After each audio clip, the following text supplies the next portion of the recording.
Vamos à palavra do Senhor? Vamos a um dos textos das Escrituras que falam muito ao meu coração e que eu já preguei muitas vezes, é Romanos capítulo 5. Romanos capítulo 5. Eu espero que Deus fale ao seu coração, que Deus fale ao meu coração também. Quando a palavra de Deus é pregada, não deixe que nada tire você do foco. Não deixe que nada impeça você de ouvir a palavra do Senhor. Porque às vezes apenas uma frase no sermão renova a sua alma. Às vezes uma frase do sermão aviva o seu coração. Acredite nisso, você está diante agora, não do pastor Leonardo, nem do pastor Ricardo. Você está diante da palavra do Senhor. A palavra do Senhor pode avivar o seu ser nessa manhã. Então não deixe que nada, nem o diabo e nem uma mosca, tirar sua atenção. São duas coisas que atrapalham a gente, né? Ou o mosquito. Tem gente que se distrai com mosquito, com mosca, com conversas. Vamos ler Romanos capítulo 5. Nós vamos ler até o versículo 11. A minha versão é NVI. Eu espero que isso não embaralhe a sua leitura. Diz assim: tendo sido, pois, justificados pela fé, temos paz com Deus por nosso Senhor Jesus Cristo, por meio de quem obtivemos acesso pela fé a esta graça, na qual agora estamos firmes, e nos gloriamos na esperança da glória de Deus. Não só isso, mas também nos gloriamos nas tribulações, porque sabemos que a tribulação produz perseverança.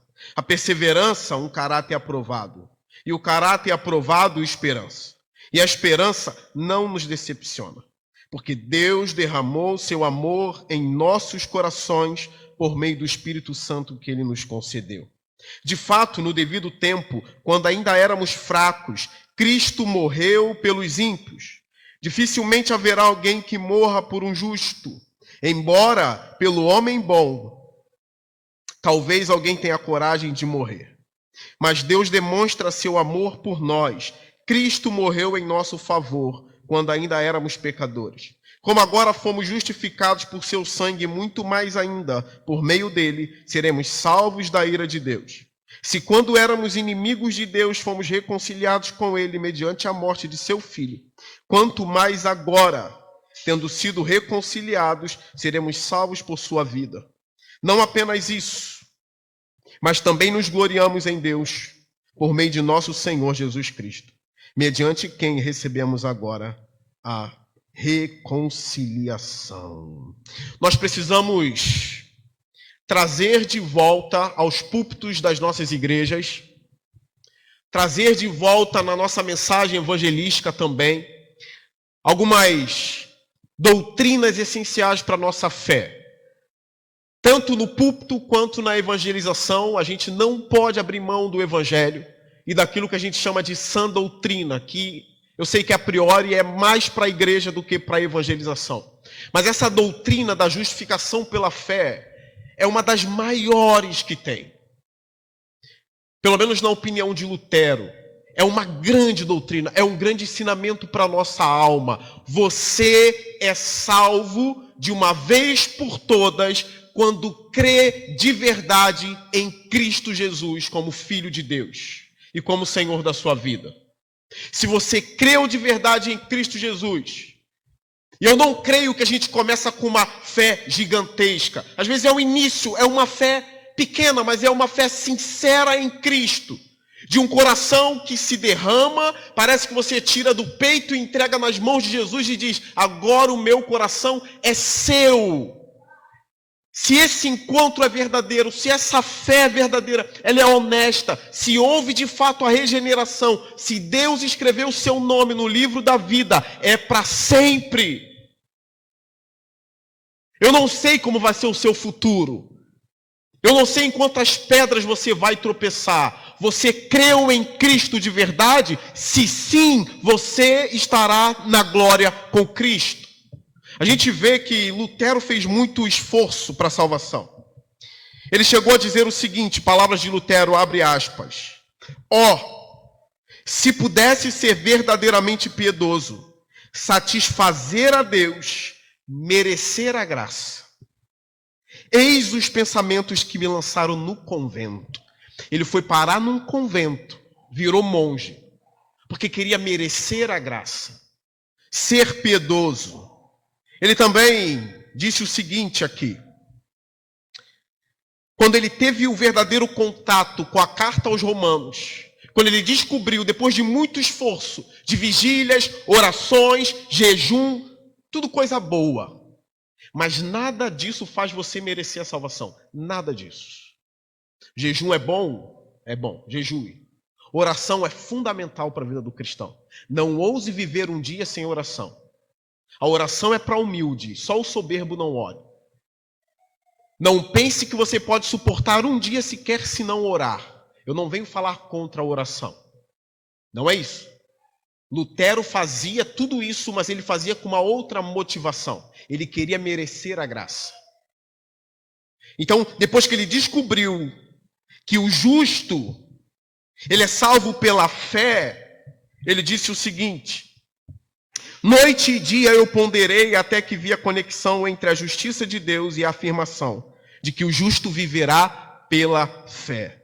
Então eu compreendi que a justiça de Deus era aquela pela qual, pela graça e pura misericórdia, Deus nos justifica através da fé. Com base nisso, eu sentir estar renascido e ter passado através de portas abertas dentro do paraíso. Toda a Escritura teve um novo significado.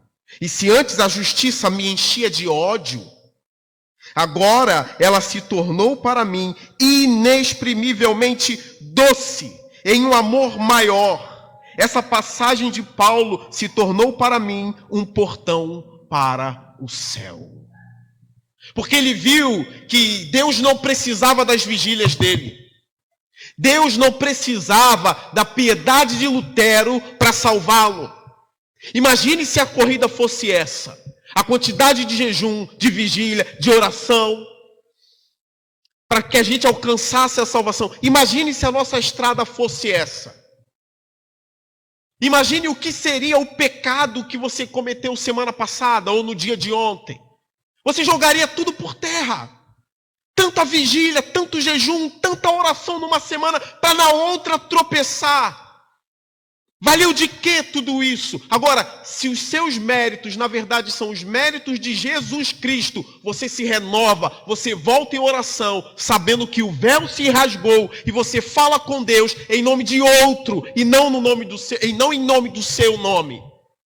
Não em seu nome. É o que John Piper diz: se você pecou, não corra de Deus, corra para Deus. Agora, se você se garante na sua bondade, toda vez que você cair, você vai correr de Deus. O Spurgeon dizia isso também: eu olho para a cruz, é para a cruz que eu olho e eu me derramo diante de Jesus Cristo. É nos méritos dele que eu me pego, ou me apego. É por isso que Paulo, aqui em Romanos 5, ele é fantástico quando ele diz: tendo sido justificados pela fé, temos paz com Deus. Você tem paz com Deus? Aí você deve estar pensando: pastor Leonardo, minha vida não tem paz. Minha família desmoronou. Meu casamento não está bem. Tudo que eu preciso agora é de uma mensagem falando de paz, pastor. De calmaria no coração. Irmãos, o mundo pode estar desabando ao seu redor. Às vezes você realmente está precisando de uma paz interior que eu creio que o Espírito Santo dá. Mas eu estou aqui nessa manhã para dizer que não é essa paz que eu vim falar aqui. Eu vim falar de uma paz maior do que essa. É uma paz tão firme, tão sólida, que por mais que tudo desabe, Deus nunca mais será o seu inimigo. Porque nós éramos inimigos de Deus, sim. Infelizmente, algumas pessoas em várias igrejas E às vezes nem é culpa do pastor. Muitas das vezes sim, outras não. Acha que a salvação se deu da seguinte maneira, que Deus estava solitário e ele começou a passear e rodear sobre a terra. E não é Deus que fez isso no livro de Jó. Mas vamos supor que a salvação, o que muitas pessoas acham que a salvação seja assim, Deus passeando procurando alguém bom e digno para morar no céu. Então Deus vai, olhou para você, e você crê assim, desta maneira, talvez. Deus não salvou meu pai, nem minha mãe, nem minha esposa. Mas ele olhou para mim e viu algo de precioso em mim. Tem gente que pensa assim ou não? Ele viu algo de precioso em mim e me chamou e me converteu. Tem gente que acha que a salvação é assim. Irmãos, Deus não viu nada de precioso em você para salvar você. Ele viu você caído, indo para o inferno, sendo inimigo dele. Deus era o nosso inimigo, sim, arquirrival, porque nós caímos. Eu ouvi de um pastor uma vez uma frase que ficou marcada na minha mente. Houve uma grande rebelião contra Deus, e nós somos aqueles que voltaram da grande rebelião. Isso é conversão, mudar o caminho. Mas em Cristo nós voltamos. Você era inimigo de Deus, sim. Não pense que Deus olhou para você, que fofinho. Olha que fofa, não pode ir para o inferno uma coisa fofa dessa. Olha como a pele dela é bonita. Olha como o cabelo dele é bonito, com gel. Ele se não pode ir para o inferno. Esse tem que estar ao meu lado. Não foi, irmão. A feiura da cruz revela o quão feio nós éramos. Cristo ensanguentado. A ira de Deus caindo sobre ele. Quer saber se você era fofo ou não? Olhe para o castigo que caiu sobre Jesus. Contemple agora aquela feiura do Cristo nu pendurado numa cruz ensanguentado. Aquilo era a gente. Ele bebendo o cálice da ira de Deus para que não caísse sobre nós. Aí algumas pessoas acham que a gente diminui o amor de Deus quando prega isso, que Deus não viu nada de valioso em nós para nos salvar. Algumas pessoas acham que para elevar o amor de Deus a gente tem que dizer: você era um príncipe, você é precioso, você era o centro, por isso Deus te salvou. Irmãos, eu elevo muito mais o amor de Deus quando eu prego para vocês que Ele amou o mundo de tal maneira que deu o seu único filho para todo aquele que nele crê não pereça, mas tenha vida eterna. Sendo que Ele olhou para você e viu você caído, digno do inferno, e mesmo assim Ele te amou. É um amor muito maior, porque é incondicional. Ele não precisava da gente para nada, nada. Ele simplesmente olhou e com amor livre, de alguém que é livre para amar, que é Deus, ele simplesmente olhou e disse: eu amo. Ao ponto de dar o meu filho por vocês. Vocês querem ver o pecado de vocês? Olhem para a cruz de Cristo. E é essa paz que eu vim falar para vocês aqui. É a paz com Deus. Não é uma paz interior. Eu creio nela. Mas a paz interior no crente às vezes parece que abandona e vai embora, né? Eu olho para o salmista dizendo: na minha angústia clamei ao Senhor. Não era paz. Nesse caso do salmista, a angústia era a melhor amiga dele, porque levava ele para a oração. Eu creio numa paz interior, mas eu também creio que crente verdadeiro perde a paz interior, sim. Em momentos na caminhada, nessa peregrinação. Mas há uma paz que nunca se perderá. É a paz com Deus. A bandeira branca foi estendida nos céus, quando Cristo morreu por você, irmão. Está consumado. Acabou. Essa paz com Deus que eu estou pregando para vocês aqui é a paz de alguém que era nosso inimigo. Cristo fez a ponte, acabou a inimizade, nós voltamos para Deus, acabou, agora é paz. Você tem paz com Deus, algo que o pastor Hernandes Dias Lopes disse que eu nunca mais me esqueço. Ele diz: olha, a justificação é algo que não acontece no seu coração. Por isso que às vezes você fica: eu não sei mais se Deus me ama, eu não sei mais se eu sou crente, eu não sinto mais o amor de Deus, eu não sinto mais a paz de Deus no meu coração. O que está acontecendo? Será que Deus me abandonou? Senhor, sou teu servo. Parece que o Senhor me abandonou. Aí o Hernandes diz o seguinte, olha, a justificação não acontece no seu coração. Ela acontece no tribunal de Deus. Ele bateu o martelo e acabou. Então, por mais que você sinta aflições e angústias, o seu nome está garantido na palma da mão de Deus, com marcas de sangue. Aí Paulo continua, essa paz com Deus veio por nosso Senhor Jesus Cristo. Versículo 2. Por meio de quem obtivemos acesso pela fé a esta graça, na qual agora estamos firmes, e nos gloriamos na esperança da glória de Deus. Nos gloriamos na esperança da glória de Deus. Você quer saber quão linda é essa mensagem aqui? Você quer saber quão linda é isso? A gente se gloria na esperança da glória de Deus. Você tem noção do que é a glória de Deus? E você tem noção do que Deus fez por nós em Cristo Jesus, irmãos? Irmãos, não foi só perdão de pecados. Foi algo muito superior a isso. Para e pensa. Ele não somente perdoou os nossos pecados, mas Ele nos deu o poder de sermos feitos filhos de Deus. Nós esperamos a glória de Deus. Olha que mensagem gloriosa. Eu amo os anjos do Senhor. Gabriel, embora eu nunca tenha visto um. Eu tenho um amigo que diz assim, quando eu estou orando e eu sinto tudo queimar, eu já paro de orar com medo de ter um anjo no meu quarto, eu não quero ver anjo. Eu tenho medo de coisa assim. É crente. Isso acontece, né? Daniel, quando viu, caiu como morto. Não é isso? Quando eu começo a arrepiar, eu paro. Eu tenho que parar com isso, eu tenho que continuar. Quando eu estou orando, eu começo a sentir um arrepio. Eu falo, meu Deus, quem está no quarto? Eu amo os anjos do Senhor. Nós precisamos amar os anjos do Senhor, irmãos, eles são demais. Mas eu preciso dizer isso para vocês, irmãos. Na glória de Deus, nós seremos maiores do que os anjos. Nós fomos adotados por Cristo Jesus como filho do Deus, como filhos do Deus Altíssimo. Nós somos herdeiros com Cristo. Herdeiros. Herdeiros de Deus, você tem ideia? Algo que eu costumo dizer, olha, eu abro em nome de Jesus Cristo a geladeira de Deus. Parece bobo, né? Mas é como um pai.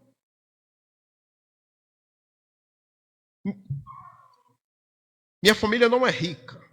Nós somos bem simples. Mas o pouco que o meu pai construiu, nós somos bem simples, muito simples. Mas o pouco que meu pai construiu, eu lembro de uma vez que ele falou para mim assim, olha, é pouco. Mas o que eu construí é seu e dos seus irmãos. Herdeiro. Não é muita coisa, mas é seu. Por que você pensa que com Deus é diferente, irmão? Nós não precisamos da teologia da prosperidade ou do coach quando nós temos o evangelho. Isso é lixo. Para que vir para a igreja querendo prédios e prosperidades? Se em Cristo eu conquistei tudo. Tudo. Herdeiros de Deus com Cristo. Tudo. Aí o diabo vem e diz, e seus pecados estão em Cristo. Eu sou filho de Deus. A criação anseia pela manifestação dos filhos de Deus. Filhos. Quando nós oramos, a gente inicia dizendo, Pai. É a esperança da glória. Vai ser um dia glorioso, maravilhoso. Nós não fomos salvos pelas obras, nós fomos salvos sim pela graça por meio da fé. Mas depois de ter alcançado em Cristo tão grande salvação, por compreender agora essa esperança, a glória de Deus, não deveria ter em nós nenhum pensamento licencioso. Já que eu conquistei tanta coisa em Cristo, está garantido, agora eu vou viver como um porco. Não é essa a mensagem. Se Cristo me deu tudo isso aqui, eu darei a Ele agora também a minha vida, entende?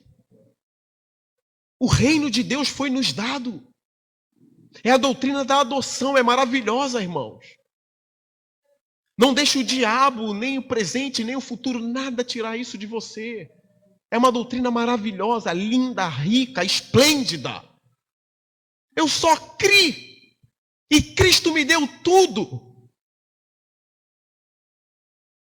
Então Paulo fala, nós nos gloriamos nessa esperança da glória de Deus. Agora ele vai falar parecendo um louco, irmãos. Agora eu quero colocar os seus pés na terra. A gente está pensando na glória. Agora deixa eu colocar os seus pés agora aqui nessa terra. O versículo 3 diz, não só isso. Agora ele parece falar como um louco, olha. Mas também nos gloriamos nas tribulações. Loucura, né? Quem se gloria na tribulação? Você chega em determinados lugares, você nunca vai ouvir a palavra sofrimento, tribulação. Nunca vai ouvir. Ao ponto de você estar no meio dessas pessoas e você está passando por alguma tribulação e por isso, pelo que é pregado nessa igreja, pelo que é pregado, até mesmo no meio da congregação, das pessoas que creem como o pregador crê, um triunfalismo barato, e você está passando por alguma tribulação, você não se sente nem crente. Porque para muitos ser crente não é passar por tribulação. Ser crente é ter bonança, bonança e bonança.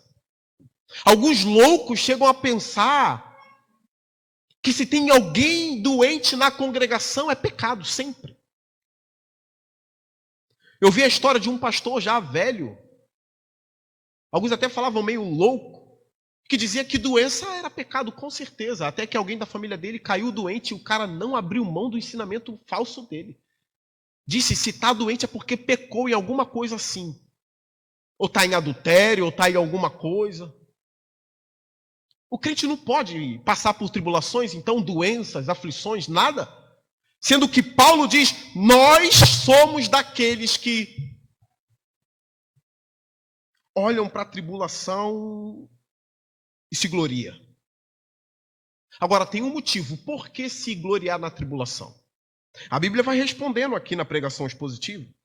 Em Romanos capítulo 5, por que se gloriar nas tribulações? É uma mensagem que tem sido esquecida em vários púlpitos. Jogam a tribulação como algo maligno, sendo que é algo de Deus para nós. Por quê? Sem tribulação, uma coisa preciosa não acontece em nossas vidas. É algo que só vem pela tribulação. E que algo é este? Paulo explica. Ainda no versículo 3, não só isso, mas também nos gloriamos nas tribulações, porque sabemos que a tribulação produz o quê? Perseverança. Eu nunca vi ninguém perseverar na bonança. Nunca. Não existe perseverança na bonança. Quer ver um exemplo? Pastor, perseverei muito no verão. Perseverei muito com água de coco na praia vendo o mar. Aí voltei para o hotel, tinha uma piscina deliciosa, uma comida sendo servida lá onde eu estava na beira da... Que perseverança, pastor. Minha alma rejeitava aquilo, mas eu perseverava. E quanto mais eu comia, mais eu queria. Tem sorvete? Tem, perseverei naquele sorvete, pastor. Pastor, nesse frio que está fazendo, perseverei muito aonde? No cobertor, na cama, quentinho. Vendo série. Que perseverança, pastor. Irmãos, isso não é perseverar. Eu nunca vi ninguém perseverar na bonança. A perseverança, ela é antinatural, ela não é natural. Quer ver um outro exemplo? Você sabe o que é perseverança? É você sair para trabalhar às 5:30 da manhã, chegar às 10 da noite em casa. Você não precisa perseverar para dormir. Quem não tem problema de insônia, é claro. Alguém normal. Vai bater e vai dormir. Não vai dizer, agora eu vou perseverar para dormir. Trabalhou o dia inteiro. Você sabe o que é perseverança? Você chegou querendo dormir, cansado, e o seu filho cai doente. E você tem que levar ele para o hospital, sendo que está cansado do trabalho. E vara a madrugada no hospital com o seu filho, depois você tem que voltar para trabalhar de novo. Você está perseverando. Isso é antinatural. O seu corpo não quer, mas você tem que perseverar, porque ama aquela criança que está doente. Vocês entenderam? A perseverança não é para eu conquistar a salvação, mas porque eu amo o meu Deus. E por amor nós não abandonamos, continuando marchando. Tudo desabando, mas a gente persevera. A tribulação produz perseverança, paciência. Tudo isso movido pelo amor. Não para conseguir méritos com Deus, mas porque nós amamos a Deus, porque nós já fomos salvos. Então grava isso, a tribulação na sua vida tem mostrado, iluminado a sua vida para o mundo como alguém que persevera e não volta atrás. Como o autor de Hebreus diz, nós não somos daqueles que retrocedem. Um teólogo alemão chamado Karl Barth disse em um dos seus livros o seguinte: o cristianismo é um caminho sem volta. Ficou marcada essa frase também, é sem volta. Não volta atrás, irmão. Não para. Não para. Quanta gente boa você viu no início. Quando tudo desmoronou, foi embora. E pior ainda, quando tudo ficou bom, foi embora. É pior ainda. Mas você não pare. A tribulação está provando para o mundo, para o inferno. Deus já sabia, mas está provando para todos aqueles que te veem, para você mesmo, que você é verdadeiramente crente. Persevera, irmão. A tribulação tem lapidado você. A fé está no fogo, sendo purificada. Versículo 4, a perseverança produz algo também. Repara, olha a série de Paulo. Versículo 4, a perseverança produz o quê? Um caráter aprovado. E o caráter aprovado produz o quê? A esperança. Vai aumentando esse ciclo em você. Passou pela tribulação, passou, perseverou, esperança. Se vier de novo, perseverança. Caráter aprovado, esperança. É o ciclo de Paulo aqui. E ele vai dizer no verso 5, e a esperança não nos decepciona. Olha isso aqui. Porque Deus derramou seu amor em nossos corações por meio do Espírito Santo que ele nos concedeu. Ele derrama o seu amor em nossos corações por meio de quem? Do Espírito Santo. Infelizmente, para muitos, o papel do Espírito Santo é fazer o povo rodar e suar na igreja. Infelizmente, para muitos é isso. Que o papel do Espírito Santo é fazer crente ficar suado na igreja. É fazer papagaiadas na igreja. Reduzem o ministério do Espírito Santo. Mas a Bíblia está dizendo que um dos papéis do Espírito Santo é levar o coração de Deus ao seu coração. É derramar em sua alma o amor de Deus. Isso é obra do Espírito.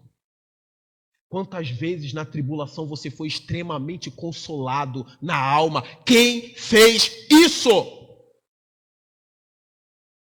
A Bíblia apresenta o Consolador como o Espírito Santo de Deus, que toca no mais profundo da sua alma, onde as minhas mãos não podem chegar.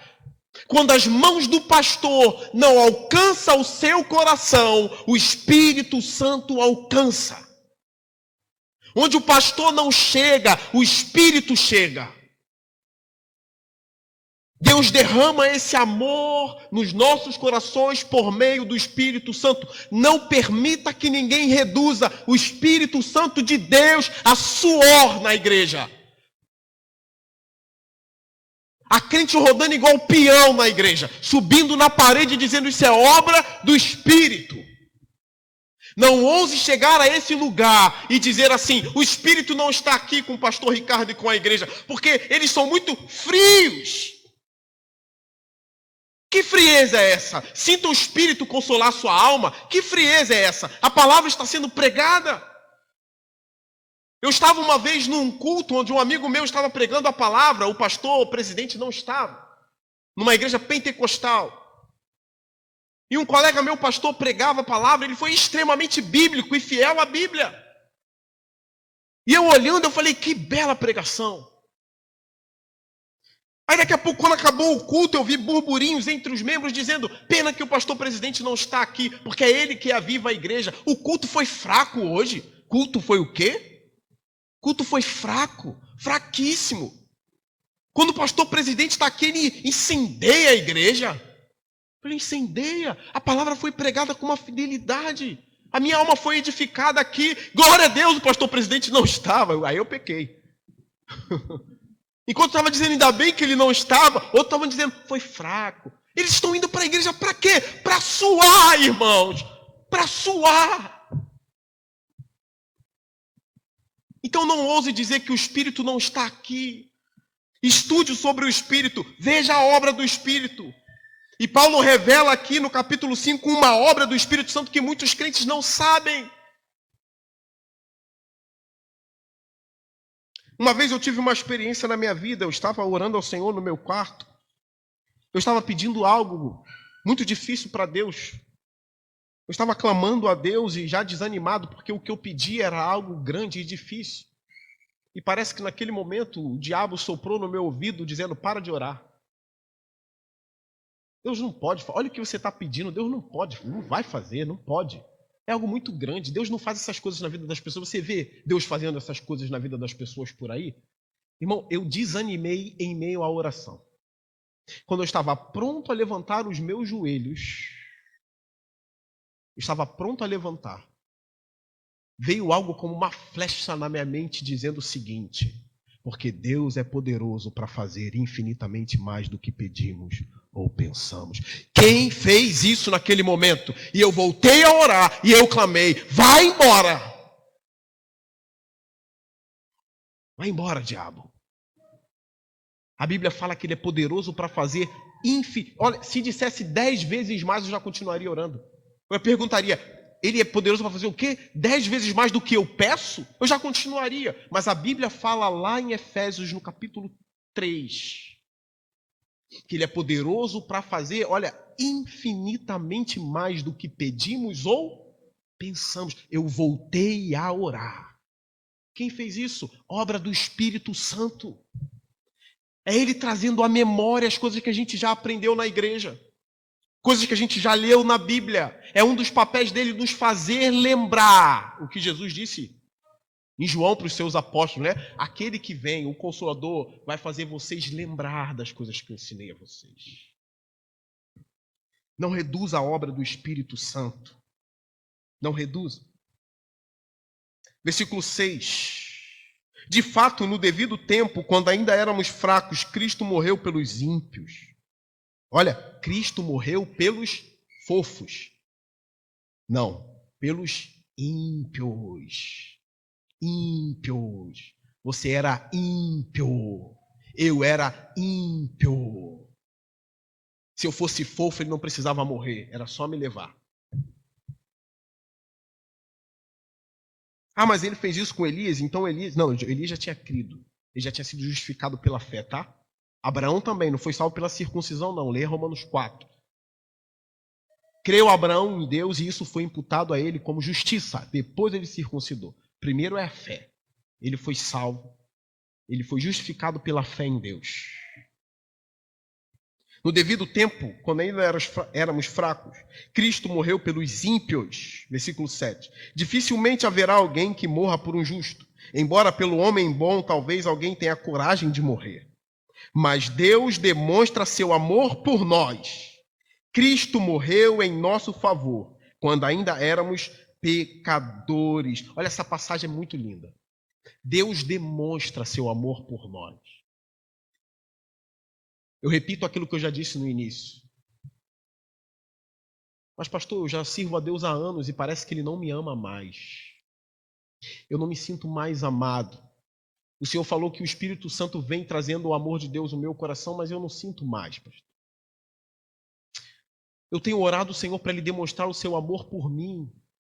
Eu tenho dito a Ele: se tu me amas, me faz casar com aquela pessoa. Ou se tu me amas, abre aquela porta de emprego. Se tu me amas, Deus. Se tu me amas, Senhor Deus.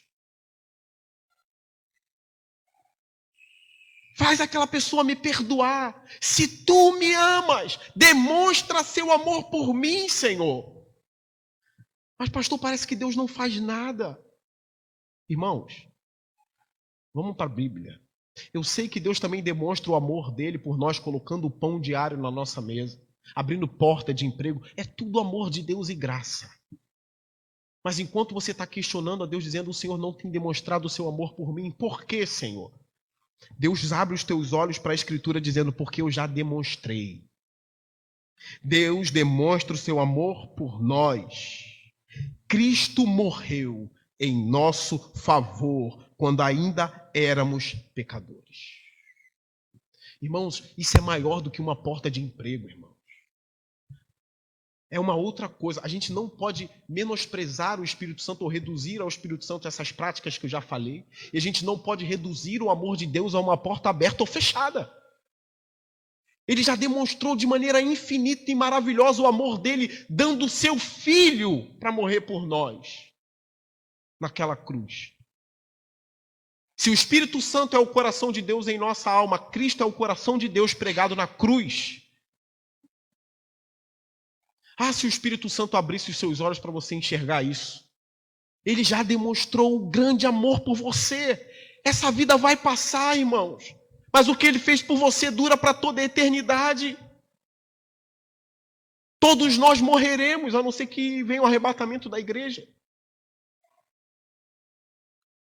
Mas se não for assim, agora todos nós morreremos com porta aberta ou fechada. O grande amor de Deus já foi demonstrado. É para sempre. É uma doutrina maravilhosa, irmãos. Maravilhosa. Eu tenho um testemunho para contar a vocês. Há pouco tempo, eu tenho alguns problemas no estômago. Há pouco tempo eu fui ao médico fazer os exames. E um dos exames que eu fiz foi a endoscopia. Eu nunca nem desmaiei na minha vida, irmão. Eu só apago quando eu durmo. Eu nunca nem desmaiei, nunca fui sedado. Tem um irmão lá na igreja que ele operou o coração, né? Ele foi de fato cerrado ao meio. Ali é sério demais, né? Eu fui fazer uma endoscopia. Quando eu estava na sala de espera, eu ficava pensando: eu acho que eu vou morrer hoje. Eu nunca fui sedado, eu vou apagar? As pessoas me diziam: você vai apagar. Eu falei: Senhor, e se eu fechar e não voltar mais? Comecei a ficar com medo. Eu falei: eu acho que eu vou morrer. Meu Deus, eu vou morrer hoje, não é possível. Aí eu falei: caraca, um amigo, um irmão da igreja veio comigo. Vai ficar com o meu corpo aqui. Olha a mente como é. Eu levei ele morreu na endoscopia. Falei: ele vai aplicar algo aqui em mim, eu vou apagar. Tu vai apagar. Apagar mesmo? Eu falei: eu acho que eu comecei a ficar agoniado, porque eu nunca desmaiei na vida, nunca, não vou nem no médico. Quando eu deitei na cama, eu cheguei na sala do médico, quando eu deitei na cama, que injetaram o negócio em mim, eu falei: é agora, Senhor. Eu vou apagar sem querer apagar. Eu fiquei relutando. Falei: meu Deus. Algo tão simples assim, vocês até ri, né? Endoscopia, o cara com medo. Mas naquele momento que ele injetou, você sabe o que acalmou a minha alma? Quando eu pensei: por que eu estou assim? Se eu for, eu me agarro nos méritos de Cristo e não no meu. Eu estou em Cristo, acabou. Se eu fechar os meus olhos e não abri-los mais, estenderei as minhas mãos do outro lado da eternidade e Cristo vai agarrá-la. Irmão, veio uma paz na minha alma. Eu falei: agora eu posso até morrer. Aí eu acordei com a enfermeira me balançando. E eu falei: o que houve? Eu falei: ela acabou. Eu falei: acabou? Ela acabou. Eu falei: não, nem botou. Não, já fez, tu até babou. Eu falei: meu Deus, a morte é assim. Mas algo tão simples, mas a doutrina da justificação fez sentido para mim ali. E no dia da sua morte, da minha morte, o que pensar em Cristo? Porque um dia os nossos olhos estarão se fechando, não na endoscopia, mas de verdade. Eu não sei o que é. Se a gente fica gelado, fica quente, eu não sei. Mas você vai se apegar em quê? Na fogueira santa, no copo d'água, na rosa branca, no dízimo, sei lá em quê? Nas vigílias, né? Ainda bem que eu jejuei 2 semanas agora enquanto eu estou morrendo. Ainda bem que essa semana eu jejuei 2 vezes. Irmãos, tudo isso em Cristo é nada. Ele demonstrou o amor dele por mim naquela cruz sofrendo. Será que ele vai me perder enquanto os meus olhos se fecham? A nossa mensagem, a mensagem do pastor Ricardo, a nossa mensagem de púlpito é gloriosa. Porque é uma mensagem de vida eterna. De vida eterna. É o que eu falo, meu irmão, ninguém quer morrer. A Bíblia fala isso. Que a gente deseja a vida, a gente quer viver. E fora da Bíblia, o nosso próprio coração diz pra gente que a gente não quer morrer. É por isso que quando tem um estrondo, a gente se abaixa. Corre, vai para debaixo da mesa. Aí alguém pode se levantar e dizer, não, pastor, tem gente que quer morrer. Tem gente que se mata. Não, irmãos, ele não quer morrer. E normalmente com essas pessoas, quando a gente está conversando, essas pessoas falam, eu quero morrer sim. Não diga que eu quero viver, eu quero morrer sim. A gente diz, irmão, você não quer morrer. Você não sabe nem o que é vida. Não é que a pessoa quer morrer. É porque para ela já está morta. O nosso coração diz que a gente quer viver e a pessoa escolhe morrer porque o coração já está dizendo, você não tem vida mais. Isso não é vida. É por isso que essas coisas ruins acontecem, né? Agora, a vida que Jesus promete, irmãos... Olha, eu nunca vi ninguém extremamente feliz, extremamente alegre, de verdade, se matar. Nunca vi. Alguém extremamente feliz, extremamente alegre, você já viu? Não tem como. Está feliz, está alegre. As pessoas fazem isso quando perdem o gozo, quando já perdem a vida, já para elas é o fim do túnel, acabou. Agora, o que Cristo promete para a gente é aquilo que a nossa alma já anseia. Irmãos, a gente não quer morrer. E repara, a gente não quer também com que aqueles que a gente ama de verdade morram. Repara no funeral, o enterro como é. A gente chora. A gente olha para aquela pessoa amada no caixão. E os pastores têm essa difícil missão, né? De estarem sempre em cemitério. A gente vê as pessoas chorando. Por que chora? Porque a pessoa não quer a morte. E não quer que o outro morra também. As lágrimas falam, e as lágrimas no enterro estão falando algo. O que as lágrimas estão falando? Não era para ser assim. Não era para a gente se separar. A gente não é o fruto do acaso, irmãos. Tem algo além. As lágrimas mesmo estão dizendo, vocês não são fruto do acaso. Não era para ter a separação. Olha o que a morte fez. Olha o que a morte fez. Mas a vida chegou e a vida é Jesus Cristo. Ele derrotou a morte. O tempo dela é curto. É a mensagem dele. Vocês terão vida eterna. Haverá um tempo que não terá mais caixão, irmãos. É a glória de Deus em nós e nós com Cristo. Para sempre. Não tem mais choro. Você nunca mais vai enterrar um ente querido. É o que aquele homem que veio de Nazaré, nasceu em Belém e veio de Nazaré porque cresceu em Nazaré. Aquele homem com os pés empoeirados, conhecido como carpinteiro, conhecido como nazareno. Ele dizia, eu sou a ressurreição e a vida. É a mensagem que diz, realmente vocês não querem morrer. Só o Evangelho responde aos anseios da alma humana. Eu vim para dar vida eterna para vocês. E alguns dizem assim, esse negócio de vida eterna é palhaçada. Pergunte ao seu coração se é palhaçada. Pergunte à sua alma se ela não quer viver eternamente. Pergunte à sua alma se não quer habitar com quem ama para sempre. Pergunte a ela, por que chora no caixão? Agora pergunte à Bíblia. Veja o que a Bíblia diz sobre a sua alma. Sobre o que a Bíblia fala sobre o que a Bíblia fala sobre a ruptura. O que fez separação entre nós e Deus, que é a vida. É o pecado. O pecado é o aguilhão da morte. Mas Cristo é a vida e veio nos dar vida e vida em abundância. Irmãos, eu estou terminando a mensagem. Finalizando agora com o versículo 9, 10 e 11. Que diz assim. Como agora fomos justificados por seu sangue, muito mais ainda por meio dele seremos salvos da ira de Deus. Haverá isso, tá, irmão? Aqueles que não estão em Cristo estão debaixo da ira de Deus. Tenha coragem de falar a verdade para as pessoas. Não mintam sobre o Evangelho. Não minta sobre o Cristo. Tem a ira divina, sim. Ela existe. Não diga para as pessoas, viva a vida que você quiser, porque no final todos serão salvos. Mentira, não diga isso. Ao invés de querer ser simpático para ganhar todo mundo, não. Seja verdadeiro.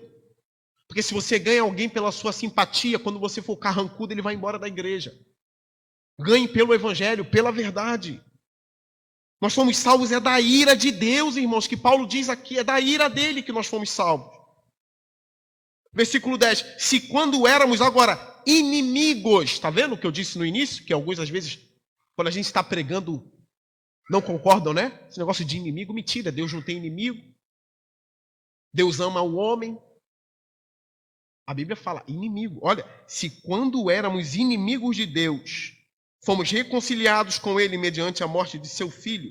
Olha agora, quanto mais agora. Esse quanto mais aqui da Bíblia é fantástico.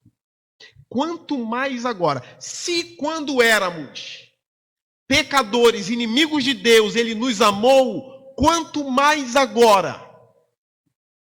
Presta atenção nisso, no quanto mais agora.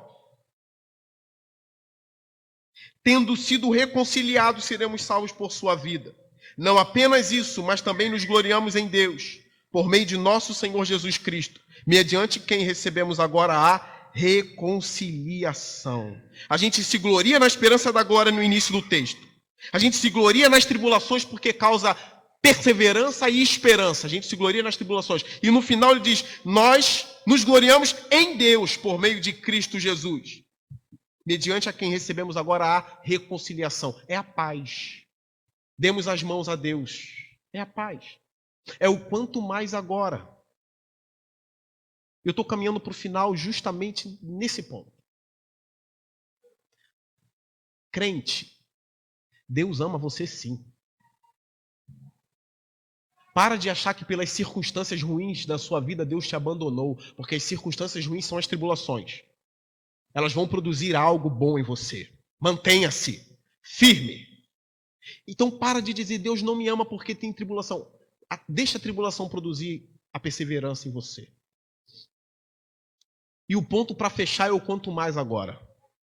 Se Deus amou você quando você era ímpio, e Ele te salvou pela graça em Cristo Jesus, quanto mais agora, tendo o sangue de Cristo sobre você. Vocês conseguiram pegar isso? Você é amado ainda que não se sinta amado. Porque o seu coração é mentiroso. A gente está nesse processo de santificação. O nosso coração ainda tem essa... Ele não foi transformado em sua totalidade ainda, mas será. A gente ainda tem essa luta contra o pecado dentro de nós. O coração ainda mente para nós, mas o Espírito também atua em nós. Deus ama você sim, porque você foi justificado para sempre. Eu tenho uma ilustração para vocês aqui. Imagine que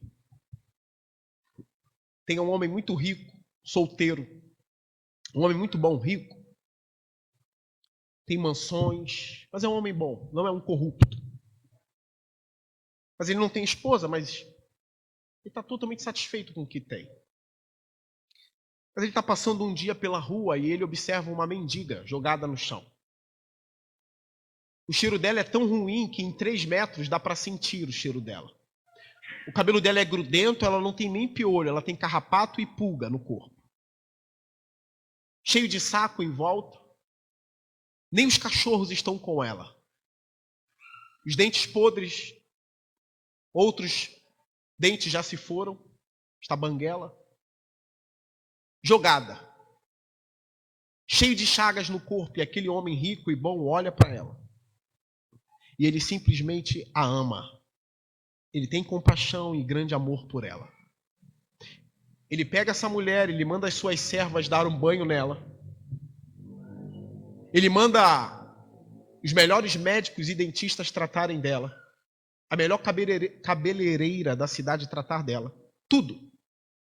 Trata tudo dela por dentro e por fora. Vê se ela tem doenças internas. Trata tudo dela. e trataram. Transformaram o cabelo dela. Está linda. Um cabelo lindo, maravilhoso.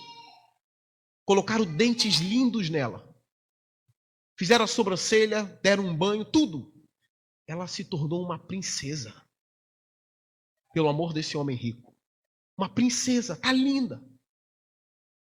E ele se casa com ela. Agora as servas dele são servas dela. Ela tem uma cama, ela tem um quarto. Ela tem tudo agora. Ela está perfumada, ela está linda. Linda! Agora imagine que ela já é casada com ele há 10 anos e ela entra em crise do nada. E ela chama as suas servas e diz assim para as servas: eu acho que o meu marido não me ama mais. Mas por que você acha isso dele? Eu não sei porquê, eu só acho. Eu não estou sentindo mais que ele me ama. Aí as servas tentam consolar, né? Não, ele te ama sim. Não, eu não acho que ele me ama mais. Aí as servas vão e contam para o marido dela a crise dela. Aí ele senta com ela na cama e diz assim: meu amor, sente-se aqui. E aquela mulher senta. Uma princesa. Linda. Linda. Linda, linda, linda. 10 anos de casado já. Cada ano que se passou, ela ficou mais linda. Porque ele deu tudo a ela. E ele olha nos olhos dela bem sério e diz assim: como você diz que eu não te amo mais? E o argumento dele é o seguinte: meu amor, lembra da onde eu te tirei? Foi naquela situação que eu te amei. Se eu te amei quando você era podre e suja, quanto mais agora? Linda, cheirosa, uma princesa, na minha cama, na minha casa. Quanto mais agora, mulher? E ela desperta. É lógico. Como ele deixaria de me amar se ele me amou quando eu estava na podridão, fedendo? Hoje eu sou uma princesa. Quanto mais agora? Aí ela chama as servas e festeja: o meu marido me ama sim. É isso que Deus está dizendo para você. Se eu amei você quando você era ímpio, quanto mais agora que o sangue de Cristo está sobre você. Não deixe as circunstâncias e seu coração dizer para você que eu não te amo mais. Eu amo você. Você foi justificado em Cristo. E ponto final. Ponto final. E aí, com esse amor, essa mulher começa a fazer, junto com as servas, uma boa comida. Para dar para o seu marido, não para ela ser esposa, porque ela já é esposa, mas porque ela ama e o amor dele faz ela amá-lo mais. O amor de Deus nos constrange e nós o amamos porque ele nos amou primeiro. É tudo bíblico. Que através dessa mensagem de hoje, você possa perceber que as circunstâncias não são a voz de Deus dizendo que não te ama mais. Mas as circunstâncias ruins e as tribulações estão aí para mostrar que, de fato, você ama a Deus e persevera nele. Porque Deus já mostrou o amor dele por você. Se ele te amou lá naquela época, quanto mais agora, lavado e remido pelo sangue de Cristo. É uma linda doutrina. Apegue-se a Cristo. Ouse entrar no seu quarto e orar assim. Ouse a falar com Deus. Mas pastor, eu estou tão suja. Eu sou crente. Você está limpa no sangue de Cristo Jesus. Volte-se para Deus. Corra para Ele. Ele vai sentar ao seu lado e vai te mostrar o amor dele. Como eu vim fazer aqui nessa manhã com você. Eu quero orar com você. Curve sua cabeça.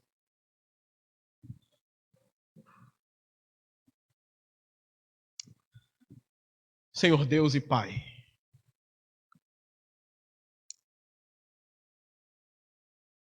que o teu amor seja derramado nessa manhã sobre nós, Senhor. Nós somos falhos e pecadores, mas o Senhor nos amou em Cristo Jesus.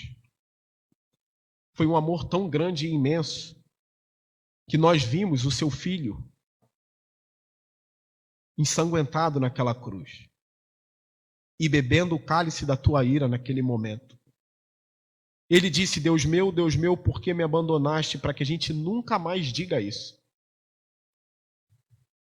Ou para que isso nunca mais aconteça conosco. Porque não há mais separação. Há reconciliação pelo sangue dele. Nós não fomos separados de ti hoje e não seremos amanhã. Porque Cristo foi separado na cruz e ao mesmo tempo nos uniu ali. e é para sempre, Senhor. Que o Teu Espírito ministre isso em nossos corações. Ministre em nossos corações que a salvação é para sempre, que fomos salvos para sempre. E é só questão de tempo para que a gente veja a face de Cristo Jesus. Perdoa os nossos pecados. Que as Tuas misericórdias estejam sobre nós. E que esse amor nos faça abandonar cada vez mais os pecados que estão nos rodeando e estão em nós. Porque nós não somos porcos para se banhar na lama, mas nós somos ovelhas querendo pastos verdejantes. Que a gente não use, ó Deus, o que a gente aprendeu aqui para se afundar no pecado, porque é evidência de que nós não somos cristãos essa. Mas que a gente use o que aprendemos aqui para Te amar mais e se aproximar mais de Ti. Porque o Senhor nos amou, então nós Te amamos também. Em nome de Jesus. Amém. Deus abençoe vocês, foi um prazer estar aqui.